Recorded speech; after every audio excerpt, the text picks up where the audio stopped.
Уважаемые кавказцы, я вас всех приветствую, друзья, зрители и подписчиков нашего канала дальнего и ближнего зарубежья. Я особо вас приветствую всех на нашем канале, где вы услышите правду и только правду, и ничего кроме правды.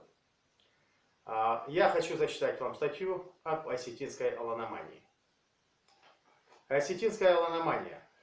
Без труда вы можете заметить, что в Осетии почти каждый второй осетин стал называться Аланом или Аланой. Хотя какие-то 50 лет назад не было ни одного осетина с таким именем. У осетин что не предприятие, то Алания. Смешно, но даже к продуктам питания начали добавлять приставку Алания. Сначала к Северной Осетии задним числом добавили приставку Алания, изменив Конституцию Российской Федерации, что само по себе является преступлением. Потом переименовали свой футбольный клуб «Спартак» в Аланию. И пошло-поехало, от аэропортов до бензозаправок, от закусочных до самих новорожденных. Всех, как по мгновению волшебной палочки, в Осетии начали называть аланами. Именно это и называется аланоманией. Кстати, Владимир Кузнецов еще в 1994 году в своем письме, написанному Кастабеку Галазову, предупреждал, что в Осетии стремительно начал набирать обороты осетинский синдром аланомании.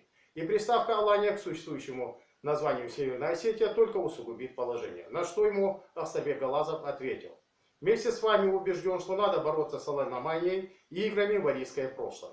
Здесь нельзя сдавать строгих научных позиций. Несмотря на это, как вы все видите, осетины буквально бредят аланами. Давайте посмотрим, что на это сказал русский ученый. Русский ученый Шлинерман в своей книге «Быть аланами» рассматривает три версии происхождения аланов. Чечено-ингушскую, Карачаево-Балкарскую и в конце уже осетинскую, уточняя, что скудные сообщения античных и раннесредневековых авторов об аланах допускают разную трактовку о происхождении алан.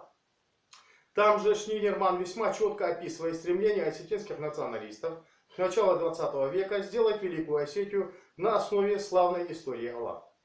Согласно мнению Шлинермана, осетины всеми возможными средствами пытаются застолбить аланов только за собой, жадно ухватившись и не желая ни с кем разделять аланское наследие. Осетины неизменно изображают алан гомогенным ираноязычным единством. Также Шлинерман отмечает, что особое значение аланская идентичность получила у осетин усилиями осетинских националистов. У них она ассоциируется с высокими моральными ценностями и цивилизаторской миссией. И романтизированные аланы являются референтной группой, на которую осетинам предлагается равняться, чтобы преодолеть моральный упадок и разложение.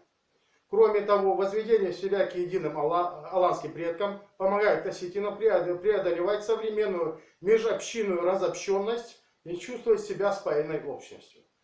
Наконец, аланская идентичность по замыслу националистов может утвердить их план на желание владеть равнинными землями, по сути принадлежащие ингушам. В середине 20 века при помощи осетинского министерства пропаганды среди осетин начали появляться никогда не виданные у осетин имена: Алан, Сармат, Скиф, Нарт и другие. Эти имена появились у осетин лет 50, максимум 70 лет назад. До этого этих имен у них не было никогда.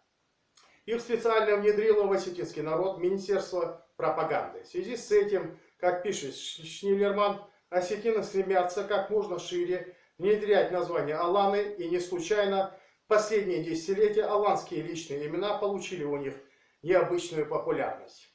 Но особенно значимым признаком аланства у них стала государственная символика, национализировавшая древние аланские символы и привязавшая их необосновательно строго к осетинам.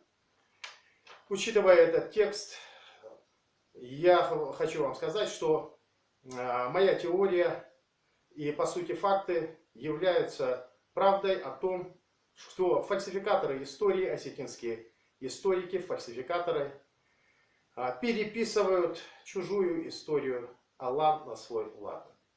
Всего вам доброго, до свидания, оставляйте свои комментарии, оставайтесь на нашем канале.